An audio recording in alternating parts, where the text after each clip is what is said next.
Okay, that should do. Okay, welcome to our next lecture on electricity and magnetism. Last time I gave you a quick, amongst other things, a quick overview. So my name is Johannes Russer.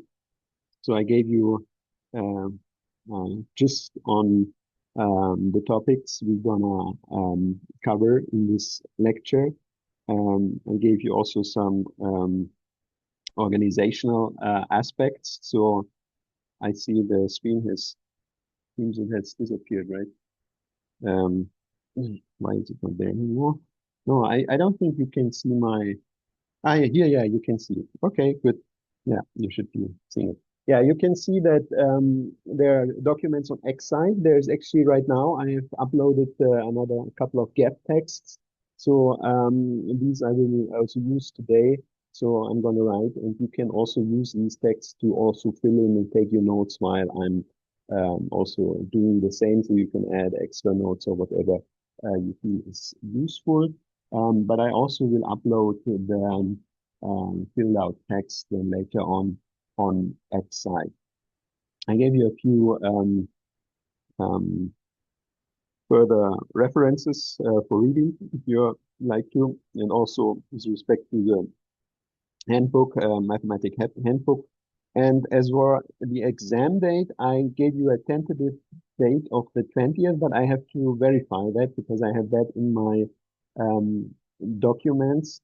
But also there should be something posted on your website. But I think what I have the feedback from one colleague of yours is that um, that was maybe not so easy to confirm yet.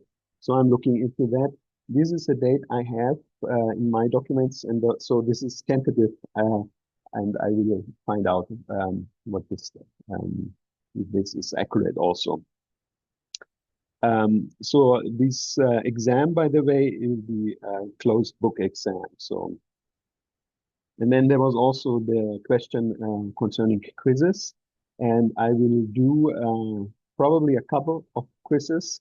Uh, then when we are seeing each other at in the presence lectures in a couple of weeks, in 2 and 3 weeks from now. There shall be also some quiz. And yeah, yeah, this was to the organization. And I will give you then, as things evolve, more updates also when the quiz exactly shall happen. And but we will do have some quiz. So, and then we started to look at um, the backdrop or the origins. I mentioned that the word goes back to the Greek word for amber, and you know that this has been first described, or there's a written record by Thales of Miletus, who described this effect. We have seen here a few aspects where you in daily life can observe, given not every, it's not really every day that you really see it, but potentially it can happen that you encounter these electrostatic phenomena, and you can see this also in the spark discharge, even if you maybe similar if you rub something, and then it can be also if you are um, have some piece of clothes, and if it gets in touch with your hair, it can get charged electrostatically if it is rubbing there. And of course, then also we have the phenomena of lighting. This is quite a prominent feature. So then we went more into the technical aspects. First, of course, because it's also at the very core of our universe. We have atoms, and we encounter charge there. We have electrons, which are charged negatively, and the nucleus of the atom is charged positively. And we need that as a foundation for all our understanding of the electrostatic, for the for the magnetism, then and also for the electromagnetism. And also there, we named some prominent figures who have done some work in this area. In particular, for example, there was Benjamin Franklin, or we have here um, Charles-Augustin Coulomb in his honor, the electrostatic force or the electric uh, static force is also named the Coulomb force. So, and you see here the picture of him. You see here this is kind of a bit small right now. You can zoom it in a bit. You see here, and sorry, that is labeled in German. So if you wonder, what you see here is this torque balance. And basically you have a very thin, maybe a rope. You have this rod hanging here with two. So you have this rod hanging here. You have here two spheres, and you can put charge on these rods and then see if you have from outside approach here with a second sphere, then if there's some force exerted, this will start to turn here. And then here what Licht, that means you have here a light of ray, and you have a mirror here in the center. This is a mirror. And you have to consider that you have a very minor force here acting. And so this contraption should be able to move as freely as possible. So that's why you have this suspended on a thin thread.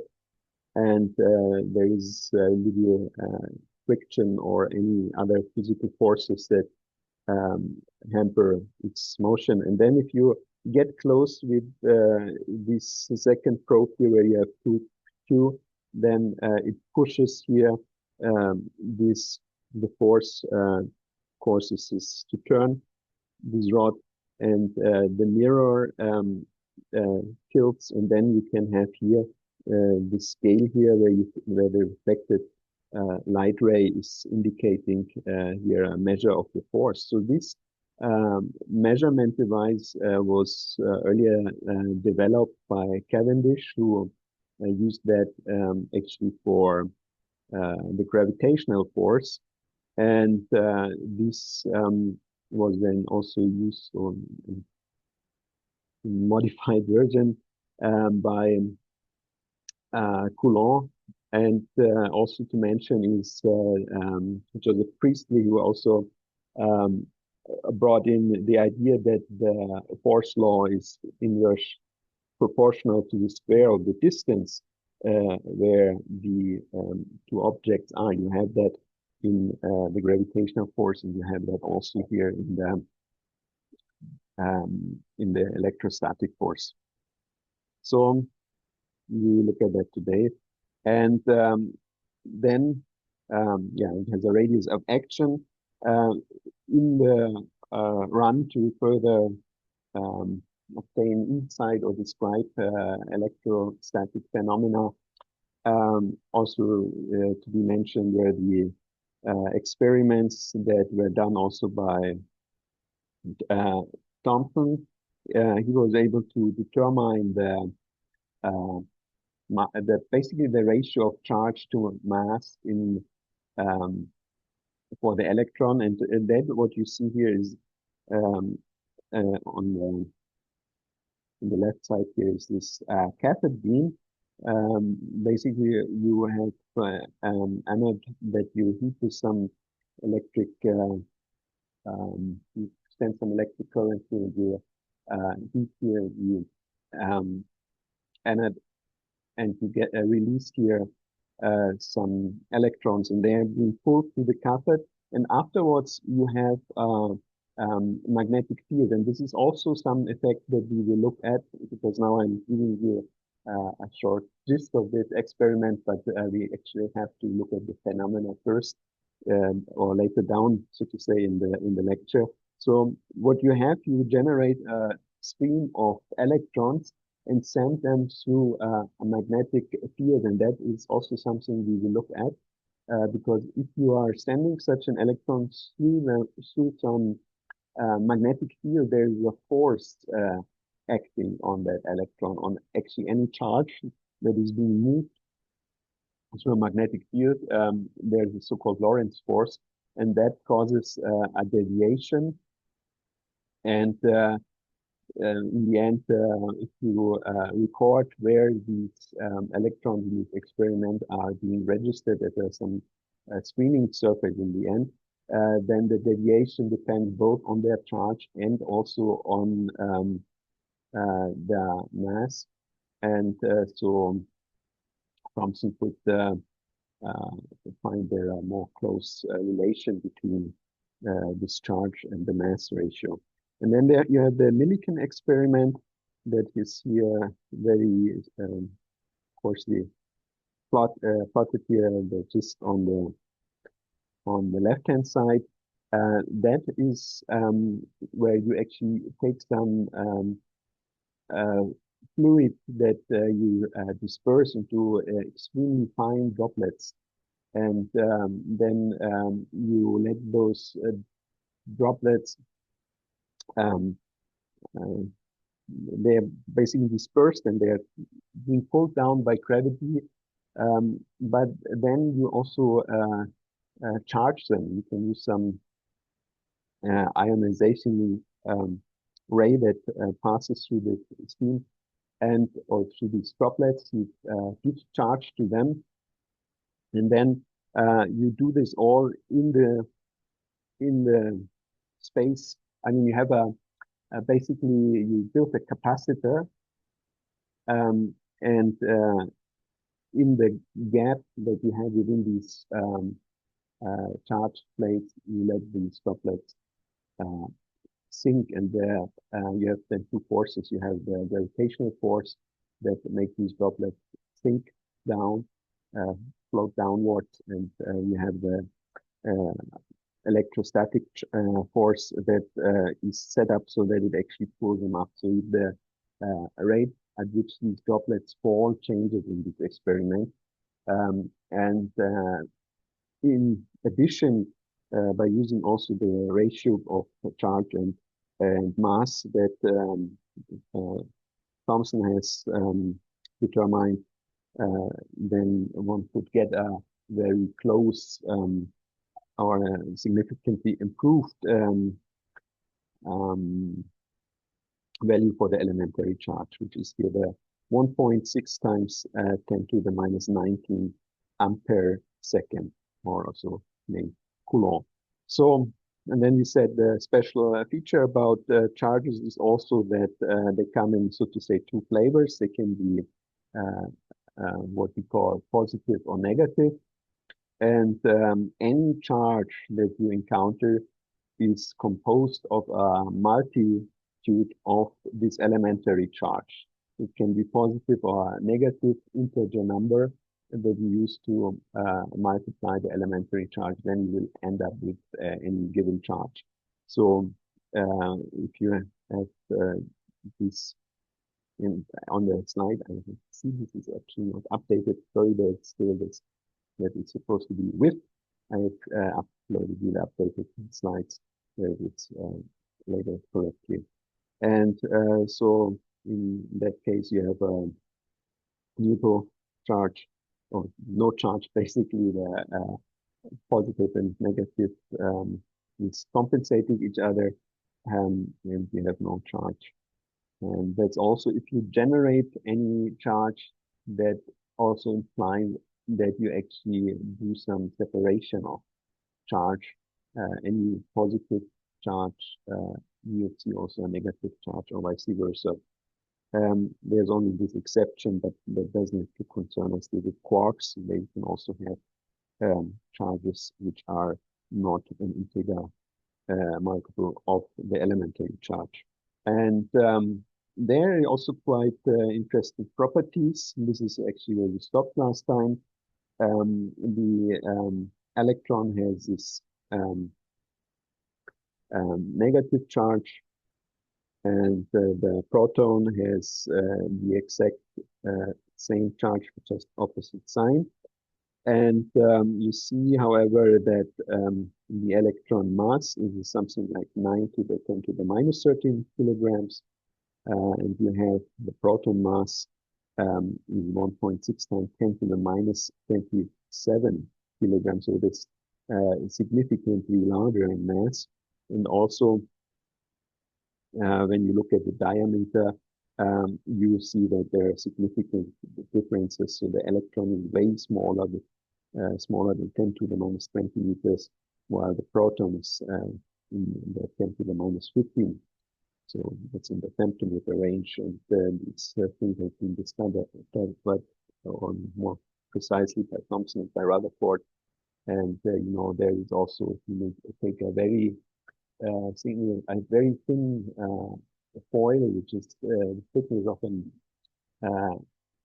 um, single atom layer, and you shoot some electrons on it, you will figure that this actually um, uh, is like a very porous foil, so to say, because you have few incidences where your electron will be significantly deflected because it's hitting the nucleus of an atom, and you have many instances where it is only minor deflected because it passes in between the nuclei of the atoms, and that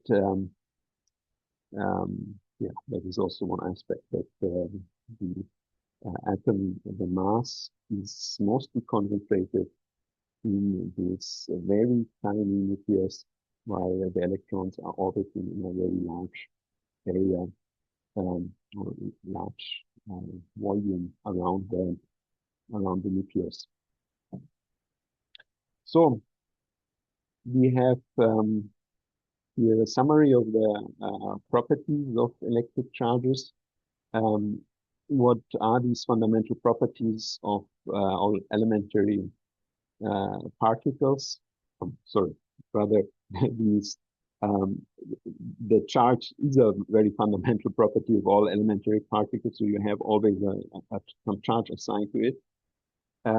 You have the aspect actually that charge is like a particle also itself, and that you have these two flavors or classes of charges, and we call them positive and negative. And which one is positive and which one is negative, that has no, that's basically convention how it ended out to assign the electron to be negative and the proton to be positive. That could have been also the other way around. That is more an historical aspect. Then we have, as I also just mentioned, the total charge in a closed system is conserved. So you always have a pairwise generation. Generating any charge gives you also an equal charge of the opposite flavor. And you have a force between charges. And these force, and that is what we are going to also look at it in more detail today. This force between the charges depends on the location and the distance of these charges. And this is termed the Coulomb force. So with respect to these different flavors of charges, we have that like charges are repelling each other and unlike charges attract each other. Then this charge has, so to say, a radius of action that is a force field that it causes. And this force field we call the electric field. And the charge is also quantized. So there's an elementary charge, and we have just said, without the exception for quarks, you have every charge being composable in a multitude of elementary charges. So why? So what we are working with is the concept of point charges. The question is, what is a point charge, and why do we introduce it, and what are the consequences of these point charges? So we introduce those and use them in the following sections. And the key aspect is such a charge has no geometrical extension. That is usually a very accurate, very good modeling. So we have just seen that the atom has some, um, the atom, sorry, and also the electron, even smaller, some geometrical extension, but it's also very minor, and we very well is assuming the charge of a single electron to have not any geometrical extension. So this is the idea of using point charges, and the location of charge is exactly determined. So we have a fixed position, no extension spatially of that point charge. So it's usual. This is some way of forming a model. Of course, it has some extension, and this fixing it is in general possible, but we always have to make our model um, suitable to what we want to look at. So not have too much complexity in it, but also not too little, so that we can get meaningful predictions from our model, and yet keep it simple enough so that the modeling is also helping us to derive conclusions. So the advantages are now we have possible to do a derivation of some fundamental relations and equations, and they are simplified. So that's always our goal in model building, make it simpler, but at the same time also keep it accurate. And yeah, the nature of physics then allows for generalization of simplified fundamental equations for the actual more complex and real configurations. And we will see how this can be handled then in the more complex scenario, because superposition principle applies. So if you can actually subdivide your problem in a set of yeah, you can use divide your configuration and solve partial problems and superimpose then the solution to that. That is what is implied with the superposition principle. And it will also help us then if we actually have continuous charge distributions. This is something which we will look at in chapter 1.6, that with these very basic concept of these point charges, you can actually then extend by integration to the problem where we have continuous charge distributions. And you see in a real life application, no, don't want to say any real life application, but in many applications which are not really on the atomic level, we will not have to deal with individual charges, but we will have to deal with a large number of elementary charges. What are the disadvantages? Yes, the concept itself we could call a bit unrealistic, but yeah, and at most valid for charged particles finite extension. That also leads to non-physical singularities in equations, but this is basically based on that if you encounter that, then you have to check if your model is still applicable here. So you always have to consider on what assumptions your model is based and where the limitations of your model are. So these singularities in these equations are not real physical issue, because you have to consider that this is based on the limitations of the model that you have implemented. So I'm ending here the first set of slides. Here you have a few links for the pictures or the videos I've taken from. You can also look at those videos. This was with the kid coming down on the slide and the whole hair raising up, and also with the styrofoam plate that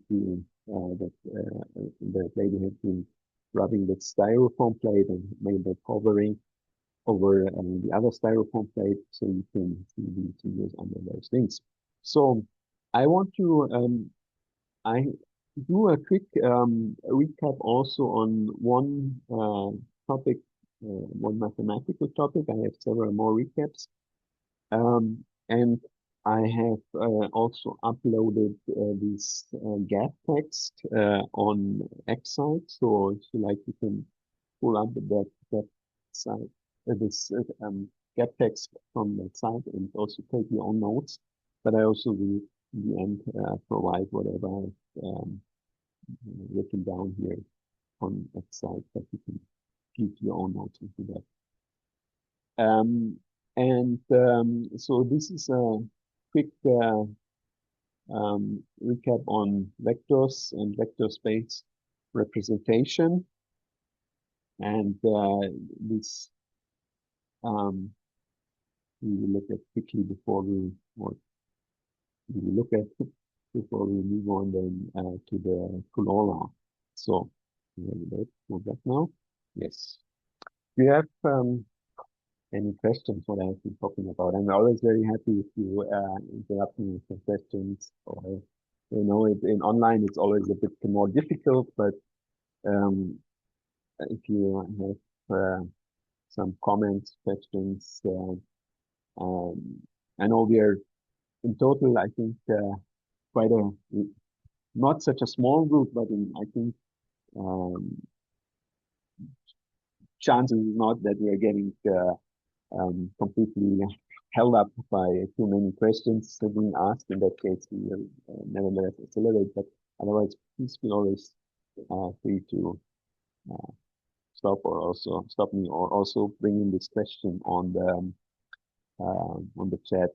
Sometimes it might take me some while before I realize that something has come up in the chat if I'm too focused on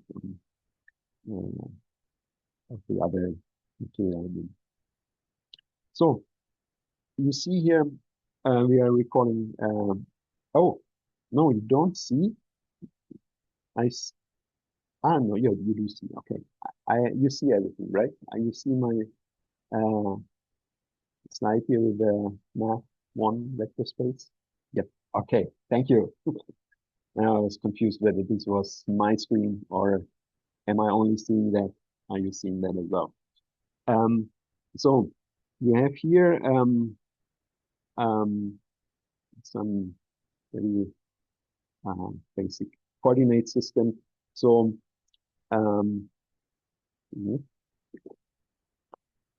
we are using a so-called base-free representation of quantities in vector space. So what does that mean?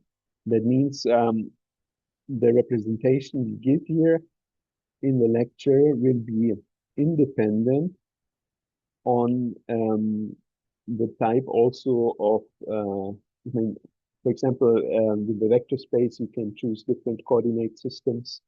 You can use a Cartesian coordinate system. You can use a cylindrical coordinate system. You can use a spherical coordinate system, and of course there are furthermore.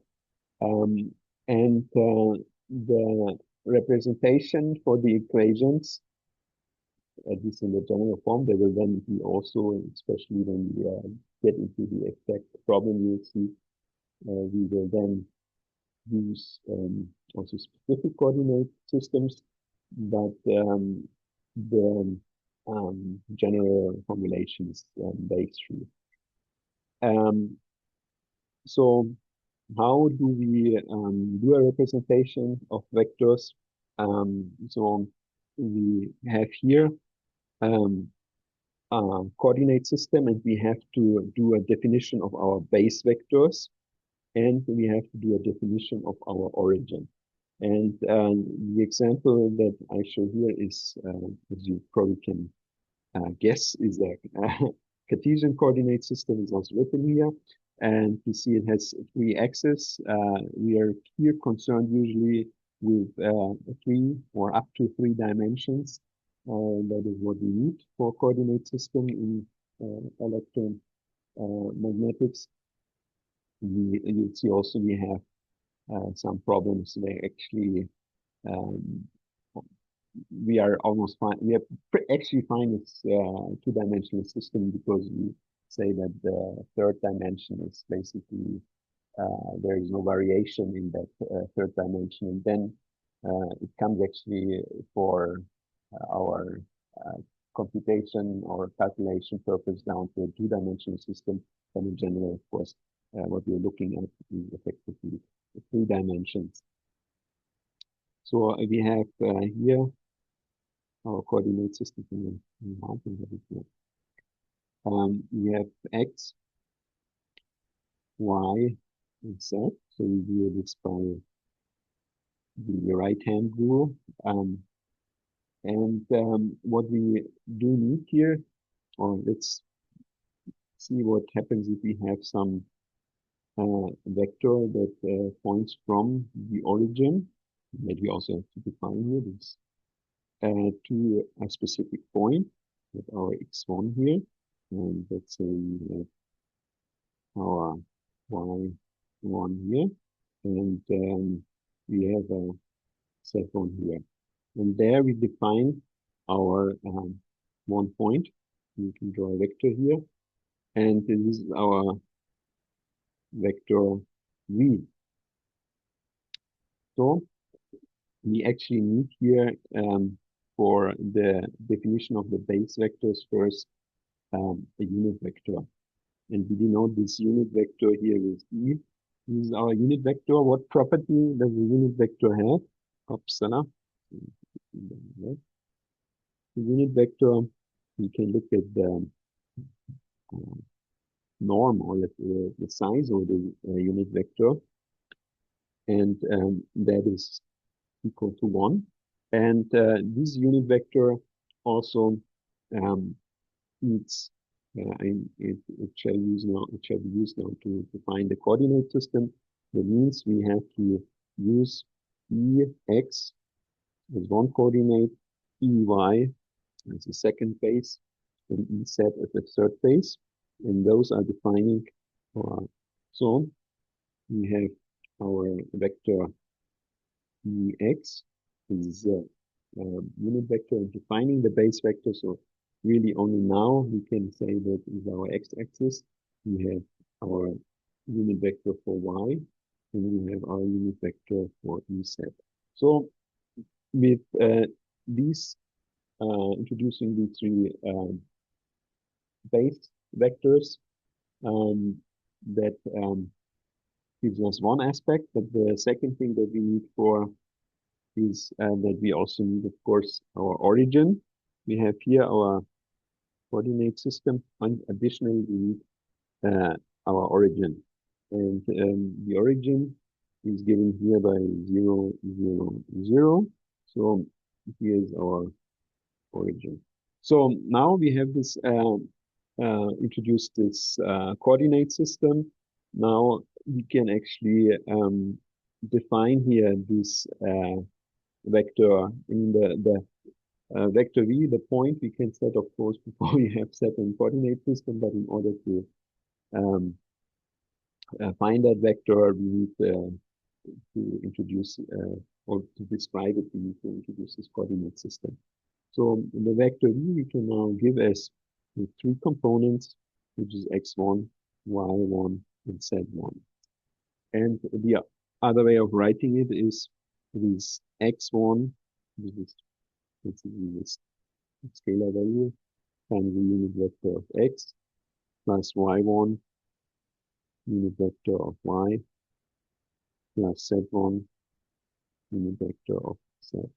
So these are two ways of writing it down if you write it component by component, or you write it all here in one column, and each row is one representative of one of the base vectors. So each position that we have can be described by a three-dimensional vector. And also the relations between points can be described by vectors as well. So what is the vector? The vector is basically a directed connection between 2 points. You have a point P here, you have a point Q, and the vector is connecting these 2 points. So if you want to write this vector V is connection of P to Q, and how do you obtain Q? If you have P and V given, then you're sorry, this is the volume of it. The point Q you obtain by starting out at the point P and adding the vector V here. Base tree representation, what is it? Why does it make sense? Well, all equations in this lecture are formulated in a base tree representations. So advantages, they're actually valid in any coordinate system. So when you are learning these equations, you know they hold independent of which coordinate system you are working with. So let me take that down. I hope you can read that well. If you have problems, please let me know. So they are all formulated in a base tree notation. Presentation. Advantage is that they are valid in any coordinate system. What you need to do, you need to define an origin, and the origin is here denoted with a capital O. Writing so large with my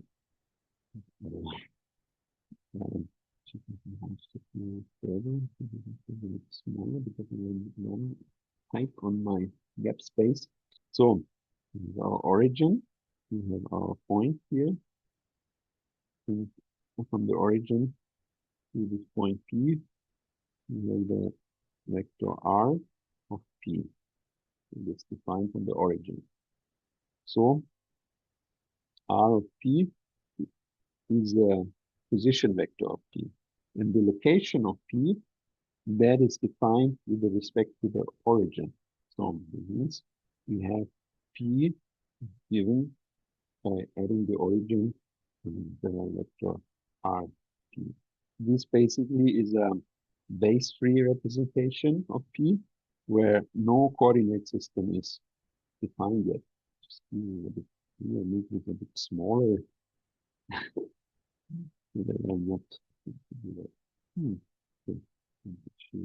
Okay, maybe I can adjust that later if it belongs to the upper part. So we have a representation of our vector in our orthonormal system. That again, it's set. And then point U, x1, y1, z1. We have our coordinate system here. The base vectors x, z. We have 3 basis vectors.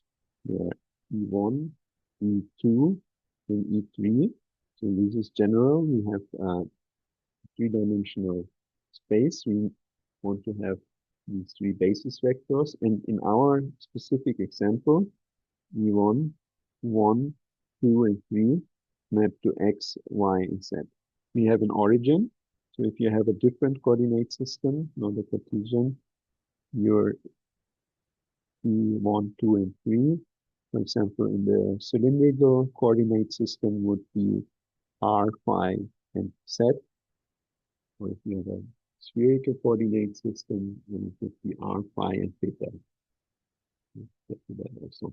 We have our origin.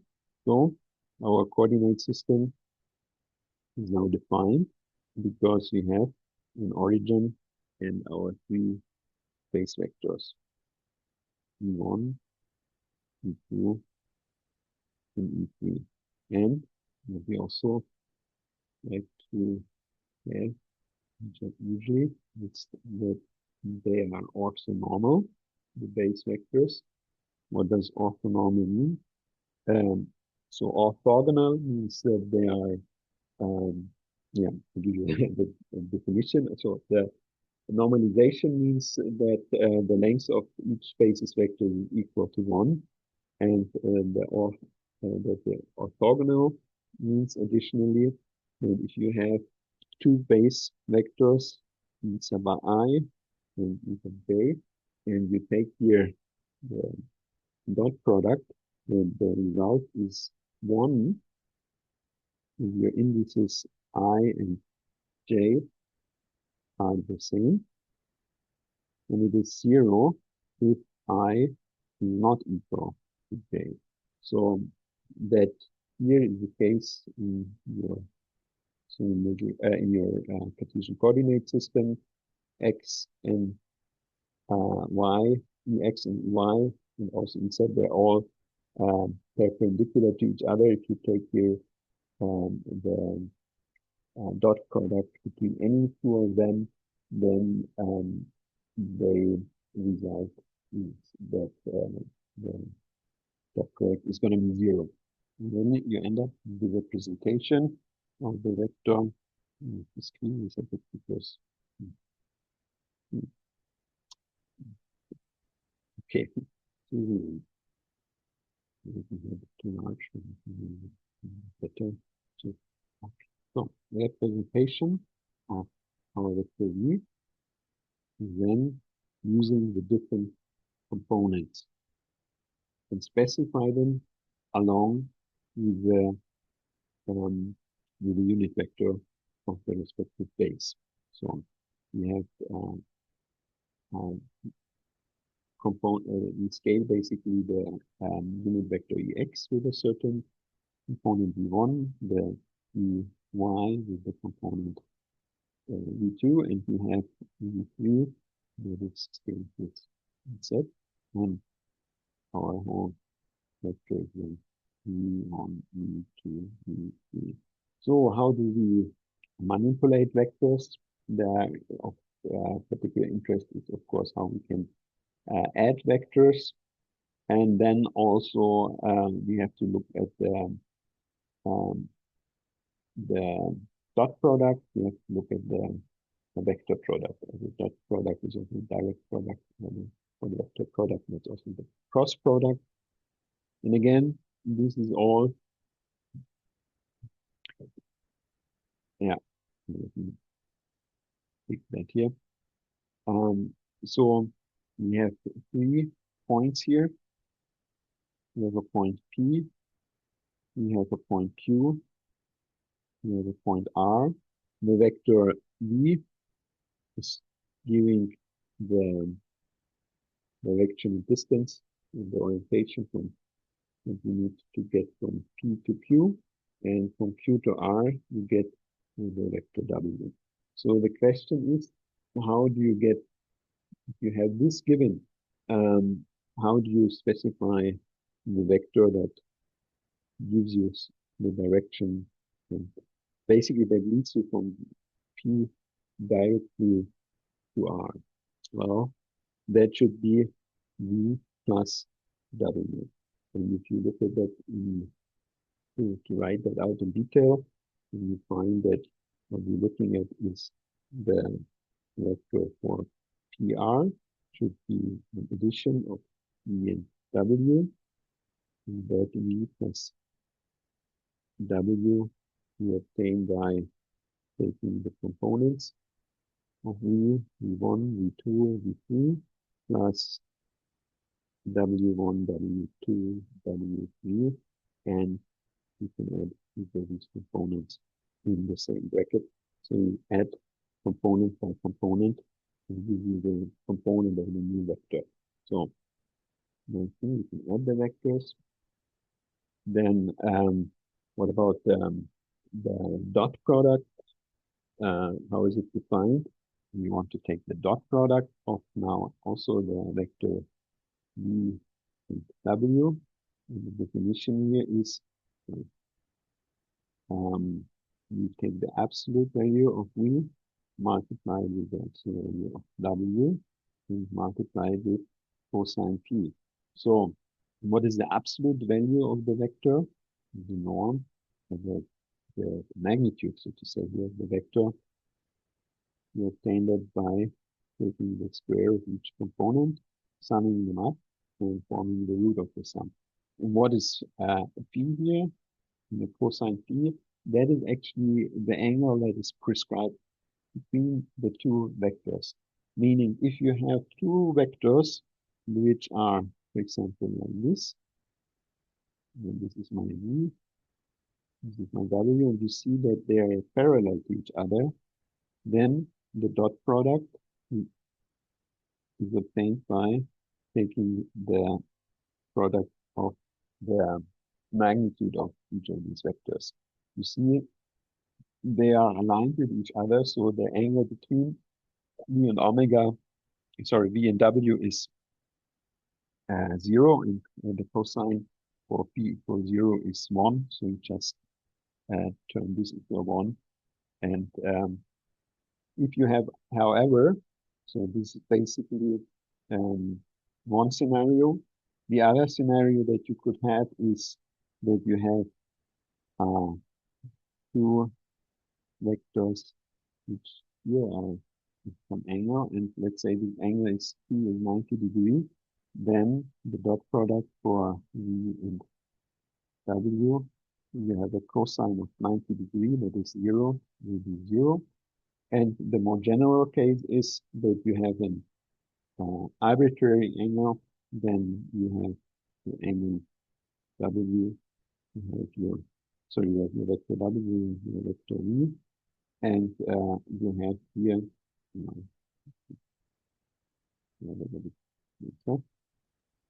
I hope you can read that. You have difficulties with any of the sign or the way I'm writing or certain letters, then please point it out. Okay, now we have again W.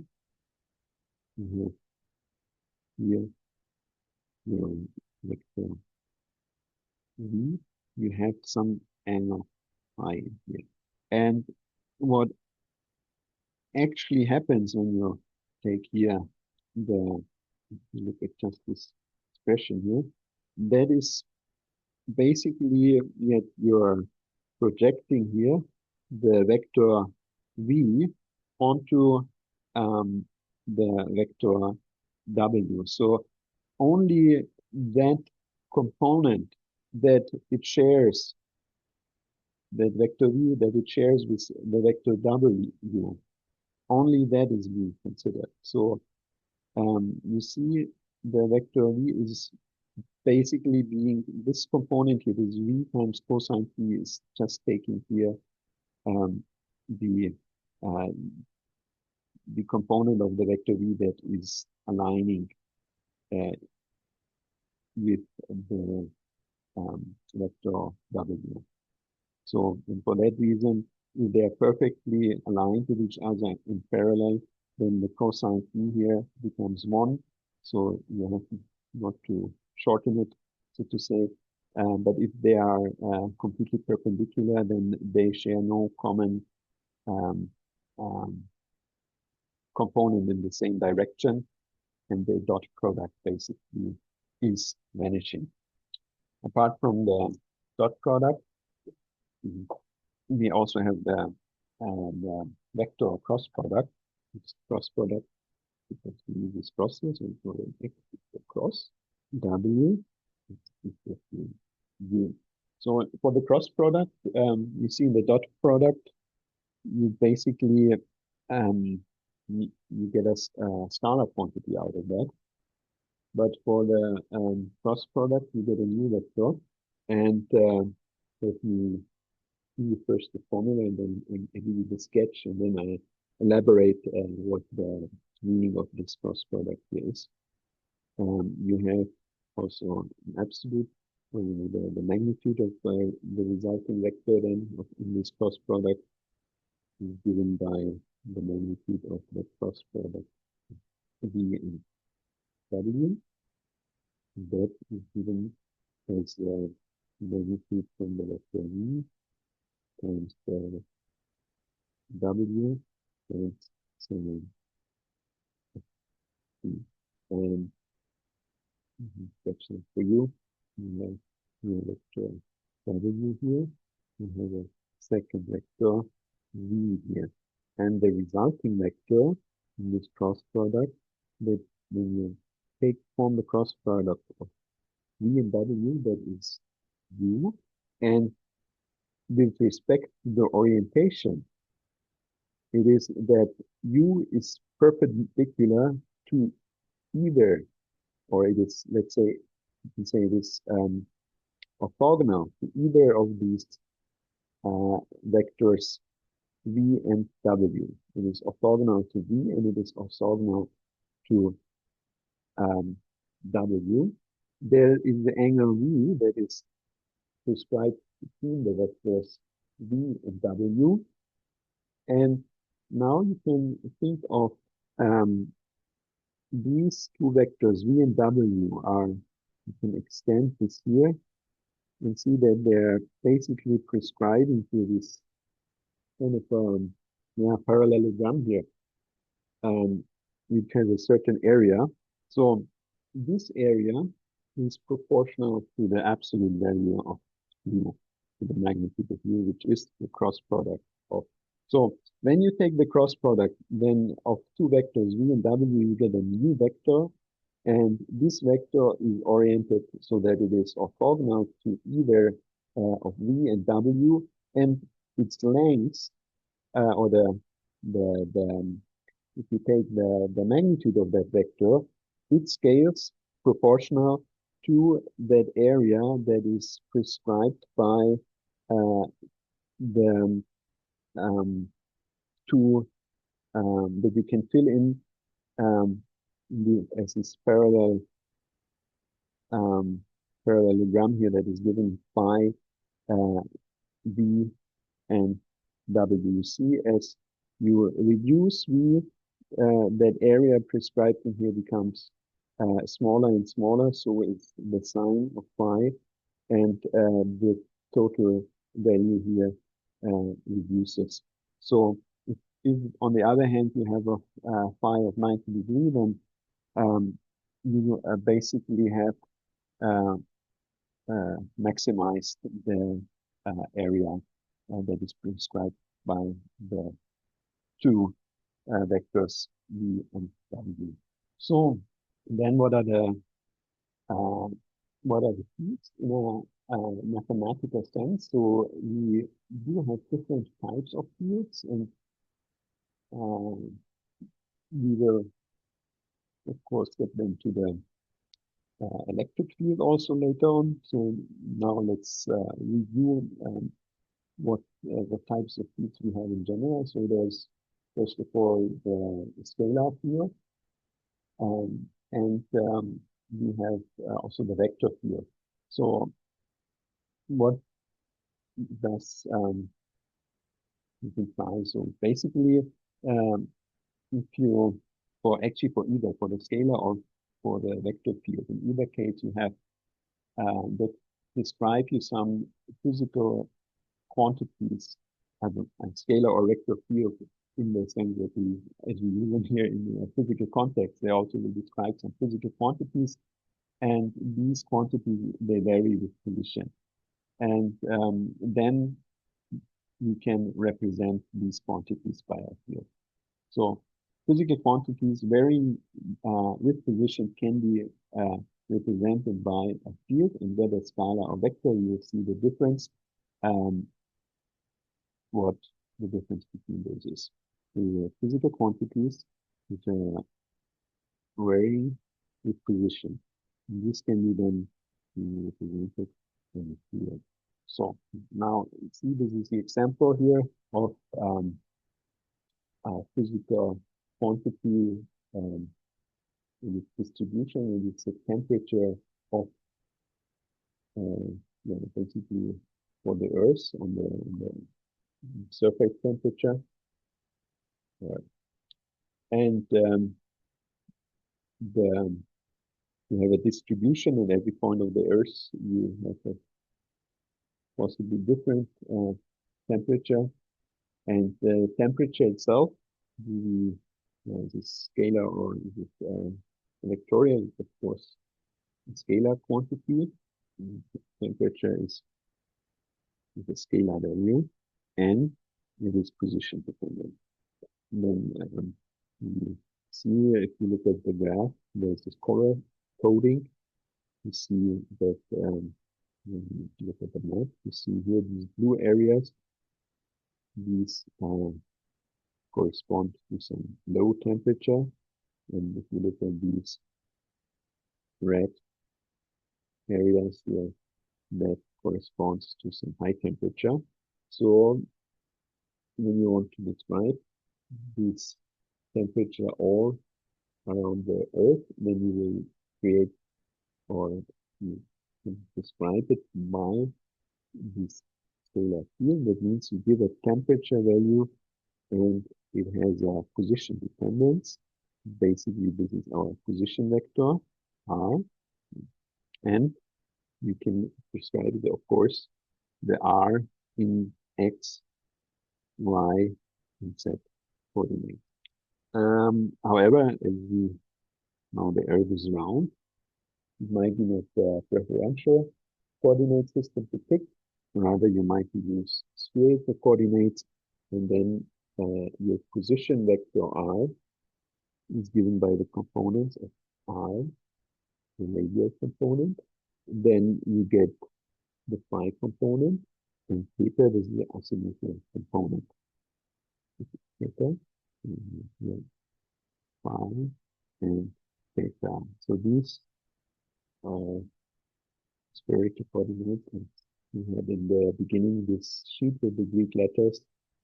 These, for example, phi and theta, they are occurring frequently of B50 as to some of the Greek alphabet that is good to know by heart. Spherical coordinates. So that is one example of a physical quantity that you can where you can give a description, where it is suited to use a scalar field.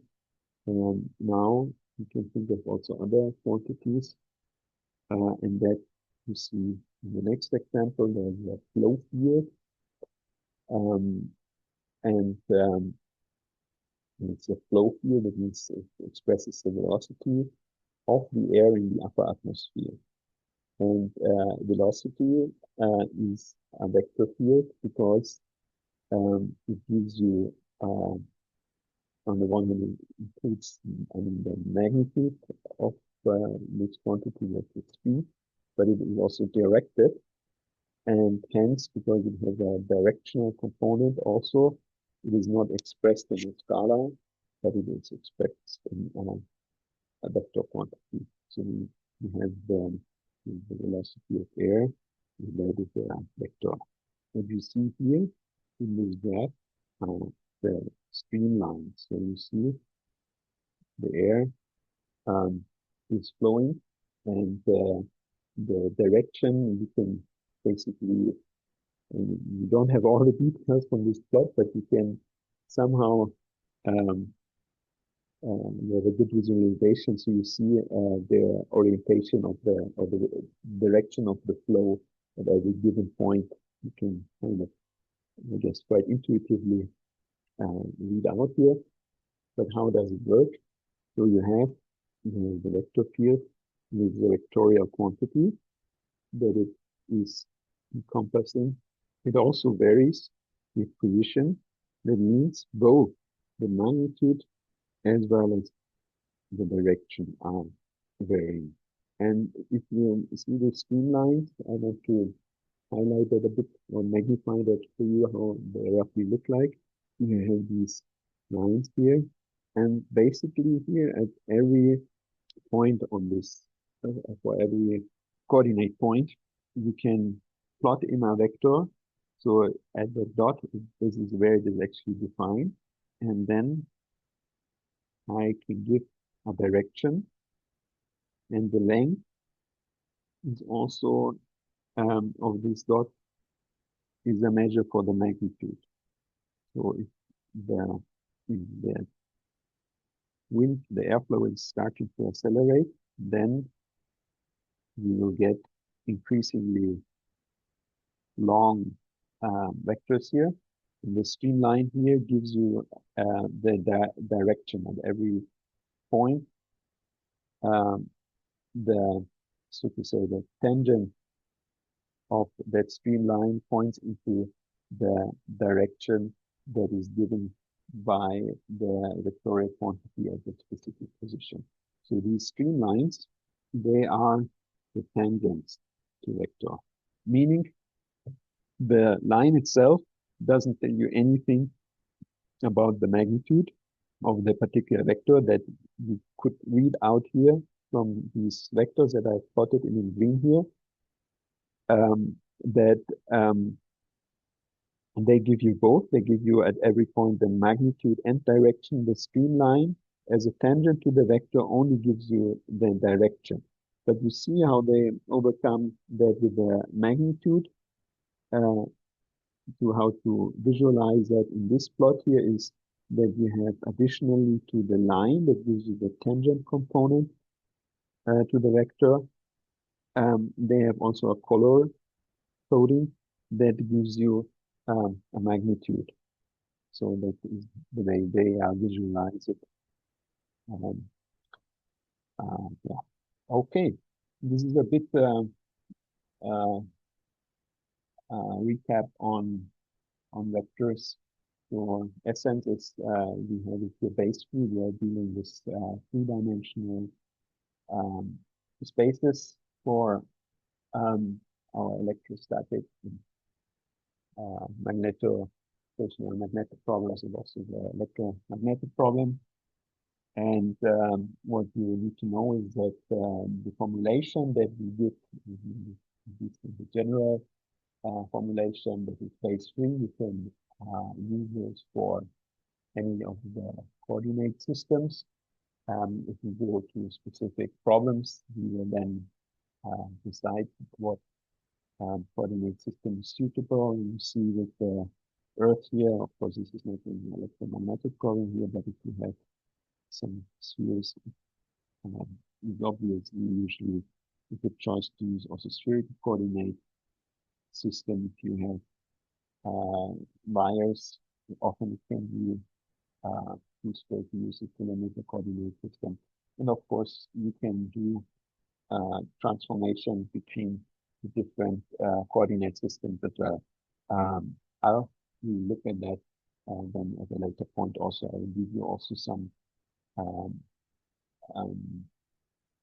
formula then for example, conversion or between the coordinate system or for some of the essential formula that we need, but also some uploaded to our site system. Okay, let's go now back to our Coulomb force. And we will also have further math recap then later on as we proceed with the lecture, because what is also very relevant apart from the vector space and how to the base field representation that we just recapitulated. Also, we will look at the integration, and we will also look at the curl and divergence operation. But that more to be later. Okay. Here you see again the picture of Charles-Augustin Coulomb. You see that Coulomb balance, and we said that charges are exerting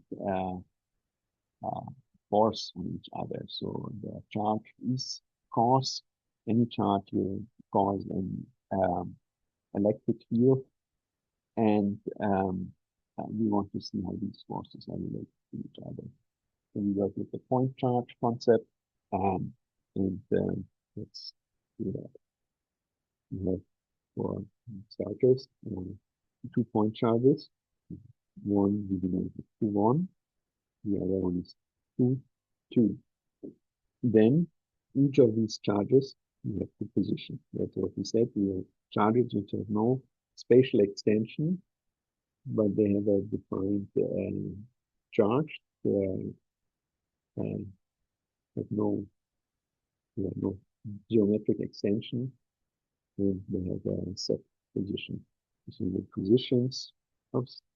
I hope you find it in the way I'm writing the S. Now I'm making the one here in the charges in S also. Q1 and Q2. And where are they? They are R1 and R2 respectively, as vectors. So first, let's get here our origin defined. This is our origin O. There's our charge Q1 and the charge Q2 here. Where are they located? That one position is prescribed by R1. Right. This is R2. What is this vector here? Describes the how do you get from Q1 to Q2? Well, that vector here that we obtained by taking R2 minus R1. This is based on what we just recapped, that we can do vector addition, or what's here also to subtract. You see this vector from Q1 to Q2, and the way I have oriented them also, this is the direction we're pointing to. You get from to R2, you get to by adding up R1 plus this other vector. Well, then the other vector, of course, you can also say is R2 minus R1. So these two charges, point charges, and now we have a force on each of these point charges. That's the force on charge 1, Q2 charge 2, also described by a vector. Let me draw that a bit nicer. The direction here is aligned with the vector R2 minus R1. And you have a second force here on the charge Q2, and that is the force F2 caused by the charge 1. It's also a vector. So this R2 minus R1 you call the distance vector. Distance vector R2 minus 1. So what can we say with respect to the size of the forces? So Q1 and Q2, let's say, are both, they're both they could be, for example, both elementary charges.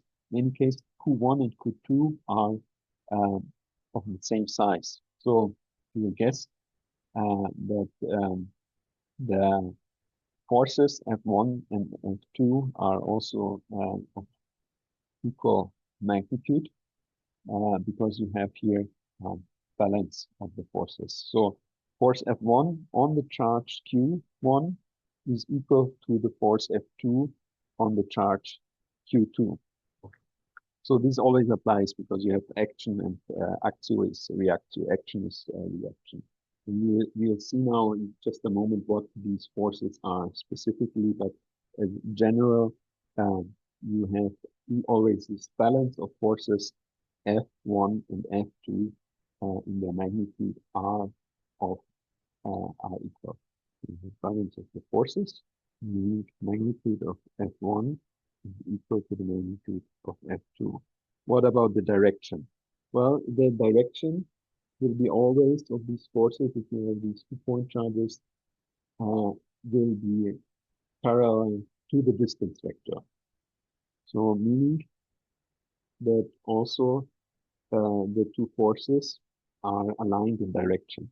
Force F1 and F2 are aligned, and they are parallel to the distance vector R2 minus R1. Now the question is, how can we get a bit closer to the magnitude of that force? We concluded that no matter what charges Q1 and Q2 are, the forces are F1 and F2 are equal in magnitude, and we have concluded that the orientation of the vector is always parallel to the distance vector. So now we look at what Coulomb has found out. What he figured out is that there is a proportionality of the magnitude of the force, so the electric force due to a charge, which is proportional to 1 over R2. You know, we write that like this. This means it is proportional. More specifically, it is proportional in our case. More specific, in our case, it is basically proportional here to the distance vector that we have, R2 minus R1 squared. So it is proportional to the distance, 1 over the distance squared. And I'm writing far too long again, but the problem is changing to the magnitude ratio. I'm hoping this is not too much delay in the intention. Oh, yeah, there's some space here again. Writing. Sorry, somehow my pen is not quite aligned with the like in alignment with the screen. Yeah. Okay. I got that. So I made them laugh and make it a bit smaller and speed it fits better in the gap here. So I'm not be surprised if this is slightly different and shifted when I uploaded it from what it is right now. And also here I destroyed something in the writing. So from our experimental observations, we can actually give a bit better, or we can come up with a formula where we can be more specific to what this proportionality factor is actually. And that, of course, observation to obtain that. What do we get? We get that the magnitude of F2 is the same as of F1, and we can say that we have this is that it is inverse proportional to the distance squared that we just stated. We also get an experiment. Then we furthermore see that it is proportional to the charge Q1. It is also proportional to the charge Q2. And there is a further proportionality factor, which is gamma that E here. So this here is a gamma, the Greek letter gamma. And this is a constant. So we have a proportionality constant gamma here. And this constant turns out to be this constant, absolute gamma. So gamma, you write like, it's a bit like a little bit similar to the epsilon, but it has the it goes down on the dash down goes on the not on the right hand but on the left hand side. So your gamma f of e, that is actually 1 over 4 pi epsilon naught. And why this 4 pi? This basically you have to consider that when you go at a given distance, your force, it will be, when you go at a given distance to the charge, then you always can prescribe a whole sphere around the charge. So you have a whole surface where the distance to this uh, point charge is the same. And um, in that sense, it is reasonable to conclude that you have something which is distributing here over the surface of the sphere, and that basically enters into the definition of that constant here. But that's just a geometrical consideration when you're defining the constant. Um, the force, of course, is uh,